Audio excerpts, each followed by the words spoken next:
माँ का आखिरी खत। रात के 12 बज चुके थे। माँ कभी दरवाजे की तरफ देखती तो कभी एक नजर घड़ी की तरफ।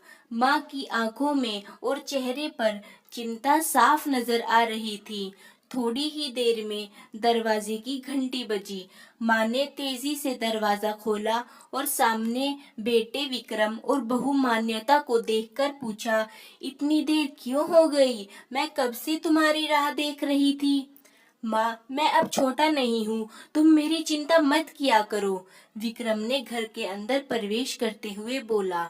बेटा कितना भी बड़ा हो जाए, माँ के लिए छोटा ही रहता है। चलो छोड़ो, हाथ पैर धो लो, मैं तुम्हारे लिए खाना लगा देती हूँ।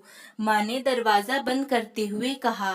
माँ जी, हम बाहर से खाना खाकर आए हैं, आप खा लीजिए, हम सोने जा रहे हैं। बहू मान्यता ने कहा। लेकिन मैंने तो तुम लोगों की पसंद की खीर बनाई है, आओ थोड़ी थोड़ी खा लो।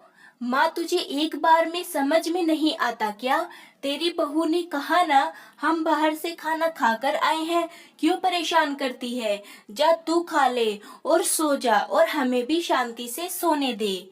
माँ अकेली कैसे खीर खा सकती थी और उसे बिना खाए नींद कैसे आ सकती थी, क्योंकि बेटे के इंतजार में उसने भी कुछ नहीं खाया था।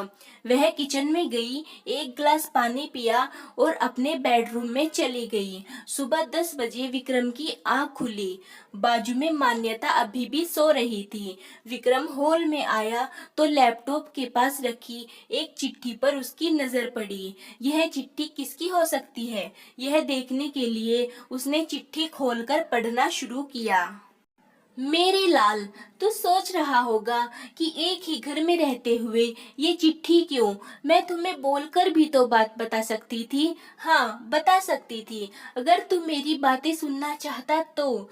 किसी एक्सप्रेस गाड़ी की तरह तू आता है और कुछ ही पलों में निकल जाता है। खैर, वो सब जाने दो। कल तुम्हारा जन्मदिन था, इसलिए मैंने खीर बनाई थी। सोचा कम से कम आज के दिन साथ में बैठकर खाना खाएंगे। मगर मैं यह बात भूल गई थी कि मेरा बेटा बड़ा हो चुका है, तो अपने दोस्तों के साथ पार्टी करके खाना खाकर आया। चलो, मुझे इस बात की खुशी ही हुई। मेरी दवाइयाँ खत्म हो गई है। मैंने कुछ दिनों पहले तुझे दवाई की एक चिट्ठी दी थी, अगर वक्त मिले तो वह दवाई मुझे लाकर देना, मुझे थोड़ी राहत हो जाएगी।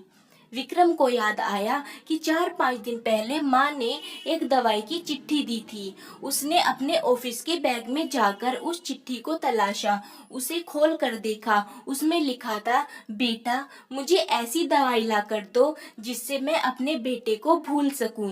विक्रम को रियलाइज हुआ कि मुझसे बहुत बड़ी गलती हो गई है। उसकी आंखें नम हो गई। वह तुरंत अपनी माँ के कमरे की तरफ दौड़ा।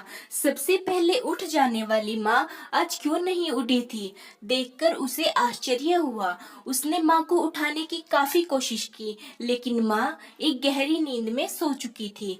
विक्रम के पास फूट फूट कर रोने के अलावा और कोई चारा नहीं बचा। दोस्तों, यह कहने की जरूरत नहीं है कि माँ बाप जीवन में कितने मूल्यवान हैं। उनके रहते हुए ही उनकी सेवा करो, उनसे प्यार करो और पुण्य कमाओ। वह चले जाएंगे तो कुछ नहीं कर पाओगे। आशा करती हूँ कि यह कहानी आपको पसंद आई होगी। इस कहानी पर आपकी क्या राय है, हमें कमेंट करके जरूर बताएं। कहानी पसंद आई है तो लाइक और शेयर करना बिल्कुल भी ना भूलें। चैनल पर नए हैं तो चैनल को सब्सक्राइब जरूर करें। कहानी सुनने के लिए आपका बहुत बहुत धन्यवाद।